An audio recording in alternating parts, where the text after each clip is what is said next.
Assalamualaikum warahmatullahi wabarakatuh. Waalaikumsalam warahmatullahi wabarakatuh. Selamat siang Bapak. Perkenalkan saya Putri Arifah. Bapak bisa manggil saya Putri. Saya mahasiswa keperawatan Universitas Jember nih Pak. Baik, tujuan saya ke sini adalah untuk melakukan pengkajian keperawatan keluarga bagi keluarga Bapak. Yang nantinya saya harap itu saya mendapatkan data-data terkait kondisi kesehatan pada keluarga Bapak. Yang selanjutnya nanti saya akan menganalisis dan juga membuat rencana tindakan keperawatan ya. Mungkin untuk estimasi waktunya kurang lebih 10-15 menit nih Pak. Apakah Bapak bersedia? Bersedia. Untuk tempatnya apakah di sini atau di mana Pak? Di sini saja. Oke, baik. Jika Bapak bersedia, sebelum memulai tindakannya, apakah ada yang ditanyakan Pak? Tidak ada. Baik, jika tidak ada, terima kasih Bapak sudah meluangkan waktunya untuk bertemu dengan saya dan berbincang kepada saya ya Pak. Ya. Semoga kedepannya nanti bisa berjalan dengan lancar. Ya. Baik, nanti saya akan menanyakan beberapa pertanyaan dan Bapak bisa menjawab dengan fakta atau dengan benar ya Pak, sesuai dengan apa yang terjadi. Ya. Ya. Kemudian saya tanya yang pertama yaitu nama Bapak siapa nggih? Nama saya Slamet Irianto. Oke. Kemudian usia Bapak? 59 tahun. Oke. Kemudian pendidikan terakhirnya apa Pak? SMA. Oke. Untuk pekerjaannya? Pekerjaannya pensiunan TNI. Oke. Untuk alamatnya? Desa Ental Sewu, RT 07 RW 02, Kecamatan Buduran, Kabupaten Sidoarjo. Oke. Kemudian saya bertanya untuk istri Bapak namanya siapa nggih? Namanya Tati Rahayu Wilujeng. Usianya Pak? Usianya 59. Untuk pendidikan terakhirnya Pak? Pendidikan terakhir SMA. Oke. Kemudian pekerjaannya Pak? Pensiunan PNS. Alamatnya juga Pak? Alamatnya sama. Oke. Sama saya. Oke. Kemudian saya bertanya terkait komposisi keluarga Bapak nggih. Di rumah ini tinggalnya siapa aja nggih Pak? Saya tinggal berdua sama istri. Oke. Anak saya 2. Oke. Yang satu sudah berkeluarga, Oke. ada di Tangerang. Oke. Yang satu masih kuliah di Jember. Oke. Untuk anaknya itu umur berapa nggih Pak? Anak saya yang nomor 1 umur 33 tahun. Oke. Yang nomor 2 umur 21 tahun. Oke. Untuk anaknya pekerjaannya apa nggih Pak? Yang nomor 1? Yang nomor 1 saya pekerjaannya di Angkasa Pura, Bandara Soekarno-Hatta. Oke. Baik Bapak, tadi kan Bapak sudah mengatakan bahwa anak Bapak itu 2 nggih. Ya. Kemudian yang satu tuh masih kuliah dan satunya sudah berkeluarga. Berkeluarga. Nah, maka tipe keluarga pada keluarga Bapak ini termasuk dalam tipe keluarga inti atau nuclear family nggih. Ya. Baik, selanjutnya yaitu saya bertanya suku bangsa, suku Bapak dan keluarga apa nggih? Suku Jawa semua. Jawa semua nggih. Ya. Kemudian untuk agamanya Pak menganut agama Agama apa? Islam. Islam. Ya. Islam semua nggih Pak. Ya, semua. Oke. Kemudian untuk status sosial ekonomi untuk keluarga Bapak, kalau boleh tahu apakah cukup untuk membeli kebutuhan sehari-hari nggih Pak gajinya Bapak dan istri? Saya rasa cukup. Cukup, oke. Untuk pertanyaan selanjutnya yaitu aktivitas rekreasi keluarga. Apakah Bapak dan keluarga itu suka berwisata jika merasa bosan atau di rumah saja seperti menonton TV atau radio? Ya, cukup nonton TV atau setel radio. Enggak, itu Mbak wisata Pak? Wisata ya kira-kira 2 minggu sekali lah.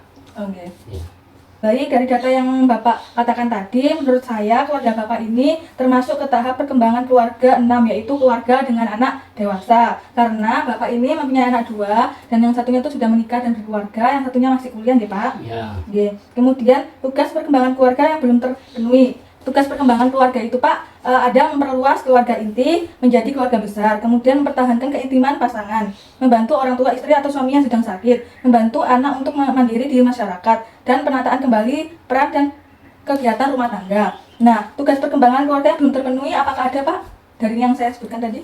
Tidak ada. Berarti terpenuhi semua nggih? Terpenuhi semua. Oke. Ya. Baik, apakah sebelumnya Bapak dan istri mempunyai penyakit turunan nggih? Tidak ada. Tidak ada. Tidak. Oke. Kemudian riwayat keluarga sebelumnya nggih? Nggih. Ya. Bapak itu aslinya mana nggih Pak? Aslinya Sidoarjo. Sidoarjo. Istri Pak? Istri juga Sidoarjo. Nggih, sama-sama Sidoarjo nggih. Kemudian Bapak mempunyai berapa saudara Pak? Punya 3 bersaudara. Kalau istri Pak? Istri 1 Mas. 1. Nggih. Kemudian Bapak nikahnya di tahun berapa bersama istri? nikah tahun 1989. Oke. Kemudian untuk saat ini apakah pernikahan Bapak bahagia Pak atau bagaimana? Alhamdulillah bahagia. Oke, tidak ada masalah ya Pak? Tidak ada masalah. Oke. Kemudian apakah kedua orang tua Bapak dan istri masih ada atau masih hidup Pak? Sudah meninggal. Sudah meninggal semua. Oke. Bapak boleh jelaskan apakah ini rumah sendiri atau bagaimana Pak? Rumah sendiri. Oke. Untuk keadaan rumahnya bagaimana Pak? Boleh dijelaskan? Boleh. Jadi di rumah depan ada halaman, ada bunga-bunga dan pepohonan. Kemudian ada teras. Terus di dalamnya ada satu ruang tamu. Kemudian ada 3 kamar tidur. Ada musola, ada dapur, ada kamar mandi, WC. Selanjutnya adalah untuk sumber mata air ya Pak. Iya. Keluarga Bapak mendapatkan sumber mata air dari mana ya? Kalau untuk minum, masak itu kami selama ini beli air sumber dari Prigen. Iya. Ya. Kalau untuk cuci pakaian, untuk mandi itu air sumur. Oke. Ya.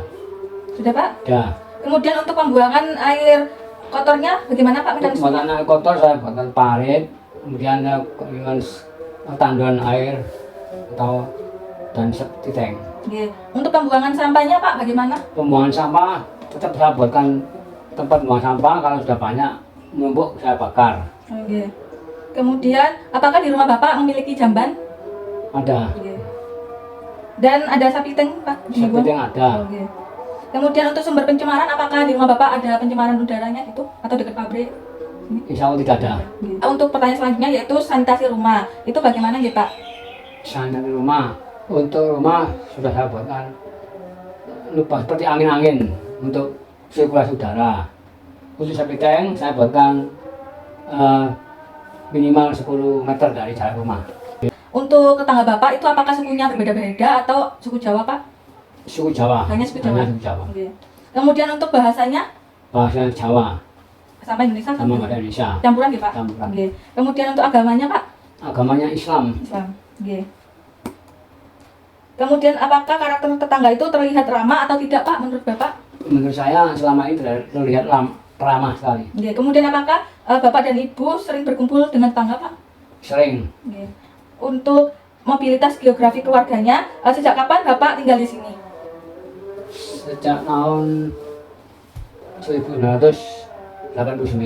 Oke. Apakah di sini sering mengalami bencana Pak? Tidak ada. Jarang ya.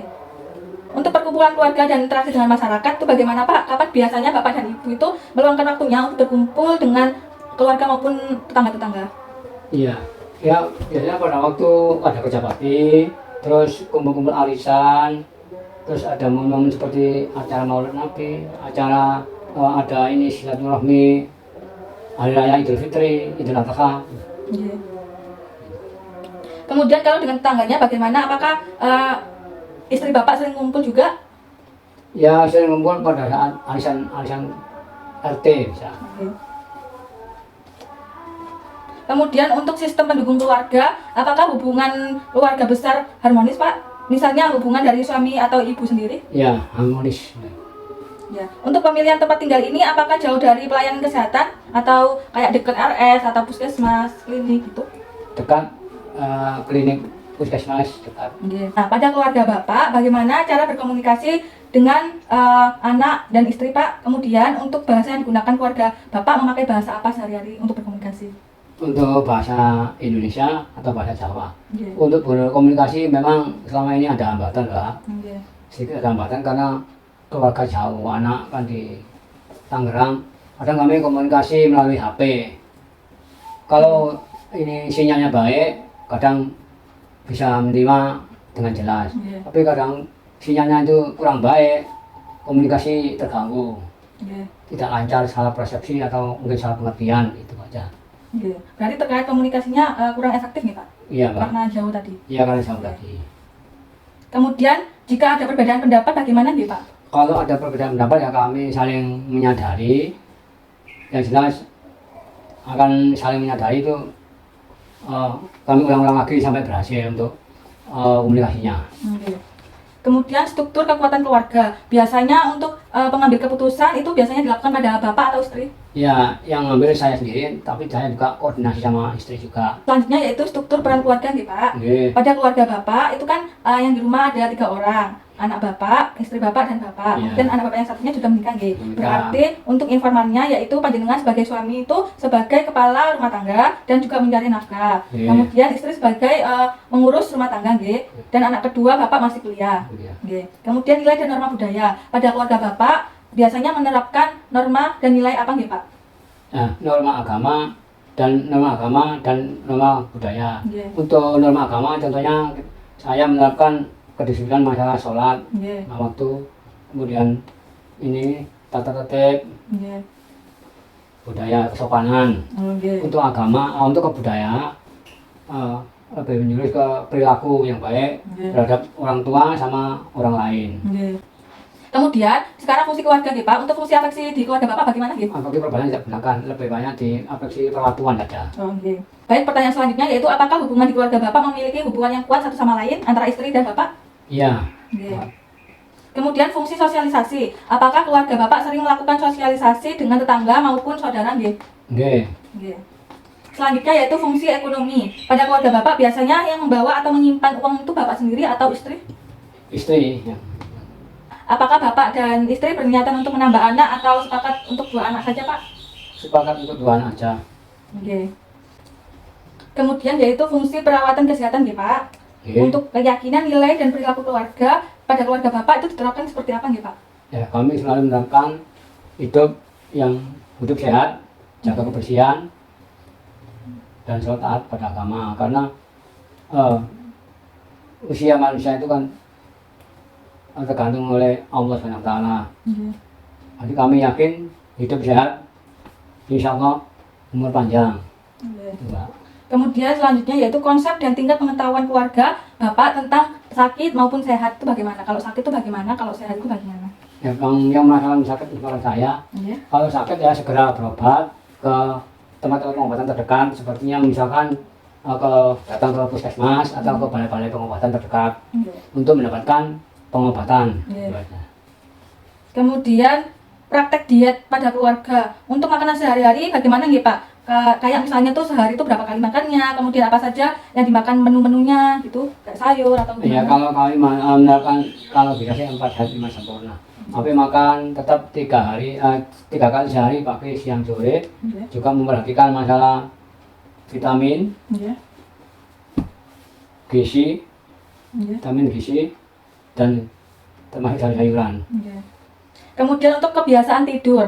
Nah, apakah jam tidur pada keluarga Bapak itu terganggu atau bagaimana? Atau normal seperti biasanya tidur jam 10 atau jam berapa gitu Pak? Iya, saya terapkan memang normal. Tapi maksimal tidur saya gunakan jam 10. Maksimal jam 10 saya harus istirahat, termasuk keluarga. Berarti tidak ada gangguan ya Pak? Tidak ada gangguan, alhamdulillah. Oke. Kemudian untuk latihan dan rekreasi Pak, itu bagaimana nggih Pak? Atau kayak misalkan olahraganya? Latihan ya pagi-pagi. Kadang kalau ada waktu, pagi sekali kami setelah sholat subuh itu jalan-jalan Oke. di kebun atau di jalan raya, jogging lah, yang mungkin keluar keringat. Kemudian kebiasaan penggunaan obat-obatan. Apakah keluarga Bapak ini pengguna untuk obat yang diresepkan oleh dokter atau bagaimana? Kalau untuk penggunaan obat-obatan kami tidak selalu pakai obat. Ya kalau memang pakai obat-obatan harus sesuai dengan resep dokter. Berarti tidak ada yang mengonsumsi obat untuk saat ini? Tidak, kalau sehat tidak. Kalau kurang sehat kami langsung datangi ke puskesmas atau balai-balai pengobatan terdekat. Oke. Selanjutnya yaitu peran keluarga dalam praktek keperawatan diri itu bagaimana Pak? Jika ada keluarga yang sakit, apakah yang dilakukan keluarga Pak? Iya, kalau selama ini saya di rumah saya jagani kotak pengobatan. Oke. Tuh, kalau memang ada salah satu keluarga yang sakit, untuk sementara penanganan sementara saya kasih obat dulu, misalkan diare, kami beri obat diare. Oke. Tapi misalkan masih tetap ada sakit, saya bawa ke rumah sakit terdekat, puskesmas misalkan, atau balai-balai pengobatan terdekat. Oke Pak. Ya. Oke. Selanjutnya yaitu orang yang berperan untuk membuat keputusan dalam hal kesehatan keluarga Pak. Siapa? Ya, istri saya bisa. Oke. Selanjutnya yaitu praktek lingkungan nih Pak. Baik setiap anggota keluarga Bapak itu mandinya berapa kali Pak? Kemudian apakah di rumah Bapak itu dibersihkan setiap hari atau bagaimana Pak? Iya, untuk mandi Nggih. 3 kali sehari. Nggih. Kemudian? Kemudian untuk kebersihan di rumah, Nggih. tentunya misal ngepel Nggih. lantai itu 2 hari sekali. Oke. Selanjutnya yaitu cara pencegahan penyakit. Bagaimana cara keluarga Bapak untuk pencegahan penyakitnya, Pak? Dengan cara apa untuk mencegah biar tidak sakit? Untuk mencegah biar tidak sakit ya, pertama untuk menjaga sterilisasi makanan. Harus makan makanan yang sehat, Oke. jaga lingkungan juga yang sehat, bersih, Oke. supaya tidak tercemar penyakit. Oke. Itu aja. Selanjutnya yaitu pelayanan perawatan kesehatan yang diterima dan dimanfaatkan oleh keluarga Bapak. Nah, apakah Bapak dan keluarga itu lebih suka berobat di dokter atau di klinik terdekat atau di dukun, Pak? Di dokter. Di dokter, nggih? Iya. Di rumah sakit langsung, gitu? Iya, langsung. Oke. Selanjutnya yaitu perasaan dan persepsi keluarga tentang pelayanan perawatan kesehatan. Apakah keluarga Bapak merasa puas selama ini dengan pelayanan kesehatan yang diterima di masing-masing rumah sakit atau puskesmas? Ya, untuk selama ini keluarga saya merasa puas untuk pelayanan rumah sakit Oke. terdekat. Selanjutnya yaitu pelayanan kesehatan darurat. Oke. Ya. Untuk menangani keadaan darurat ketika sakit itu bagaimana, Pak? Ya, kami kan selalu di rumah selalu menyiapkan kotak sehat itu Oke. untuk pengobatan darurat. Itu kami manfaatkan dulu, kami maksimalkan. Kalau sudah ada perubahan kesehatan sudah cukup, tidak ke rumah sakit. Tapi kalau masih terasa sakit, kami bawa ke rumah sakit, puskesmas atau balai pengobatan terdekat. Oke. Selanjutnya yaitu sumber pembiayaan. Nah, pada keluarga Bapak apa mempunyai BPJS atau JKN atau bagaimana? Ya, Memakai insya Allah itu. sudah punya BPJS. Oke. Ya. Semuanya gitu, Pak? Semuanya. Oke. Selanjutnya itu fasilitas transportasi keluarga untuk perawatan kesehatan. Nah, apakah jarak yang ditempuh keluarga untuk rumah sakit, puskesmas itu jauh, Pak? Tidak begitu jauh. Nah, kemudian untuk biasanya menggunakan mobil atau menggunakan beca atau menggunakan sepeda motor? Menggunakan sepeda motor. Sepeda motor. Oke. Baik, Pak. Selanjutnya yaitu stres dan coping keluarga, nggih. Oke. Apakah sebelumnya keluarga Bapak itu ada yang pernah mengalami stres, nggih? Ada. Nah, oke. Kemudian bagaimana respon keluarga dalam menghadapi masalah stres tersebut? Ya, pertama kami menggunakan pendekatan dari hati ke hati, menyadarkan supaya tidak terjadi stres. Tapi kalau memang sudah mengalami stres, butuh pengobatan, maka segera kami bawa ke rumah sakit terdekat, puskesmas atau balai pengobatan terdekat untuk ditindaklanjuti. Kemudian bagaimana strategi coping yang digunakan pada keluarga Bapak? Ya, strategi saya, kami selalu memberi wawasan atau pengertian kalau ada masalah apa saja harus dibicarakan ke keluarga, jangan ada yang tertutup supaya tidak terjadi permasalahan sehingga akan terbebas dari stres. Oke. Kemudian selanjutnya itu bagaimana strategi adaptasi fungsional masalah pada keluarga Bapak. Misalnya keluarga Bapak ini kalau misalkan ada yang sakit itu tindakan apa yang dilakukan pada keluarga Bapak? Ya, kalau memang ada yang merasa sakit, tindakan pertama kami langsung membawa ke rumah sakit yang terdekat atau puskesmas atau balai pengobatan terdekat supaya cepat ditangani oleh dokter. Selanjutnya saya akan menanyakan tentang pertanyaan yaitu harapan Bapak dan keluarga terhadap asuhan keperawatan keluarga. Bagaimana persepsi Bapak dan keluarga dalam menghadapi suatu permasalahan? Kalau memang ada permasalahan dalam keluarga kami, kami selalu menyarankan keterbukaan. Sehingga ada masalah apapun harus kita bicarakan dengan keluarga supaya bisa diatasi. Gitu. Kemudian apa harapan Bapak dan keluarga dalam suatu permasalahan itu? Harapan saya ya terjadinya hanya baik-baik saja dalam keluarga kami, sehingga kami selalu mengedepankan kepentingan bersama keluarga supaya tidak ada permasalahan di kemudian hari. Baik Bapak, kita lanjut ke tahap berikutnya yaitu pemeriksaan fisik. Saya akan melakukan tensi kepada Bapak untuk melihat apakah Bapak mempunyai tekanan darah yang normal atau tidak.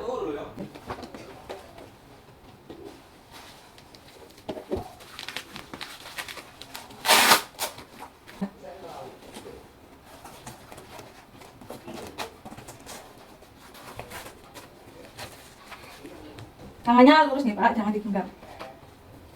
Oke, bentar. Pengukuran tekanan darah dimulai. Silahkan duduk dengan tenang, jangan banyak bergerak atau berbicara. Baik Bapak, pemeriksaan tensinya sudah selesai nggih. Oke. Berarti normal ya. Nggih, untuk hasilnya tadi itu 120/80. Berarti Bapak termasuk normal nggih. Oke. Kemudian pemeriksaan nadi nggih Pak dan juga nafas. Oke. Baik, untuk pemeriksaan nadinya dan nafas Bapak normal juga nih Pak. Oke. Pak, dari hasil pengamatan saya tadi, penampilan umum pada Bapak ini terlihat sangat baik. Terlihat dari kecakapan Bapak itu dalam berbicara juga baik. Kemudian cara berpakaiannya juga sangat rapi dan sopan nih Pak.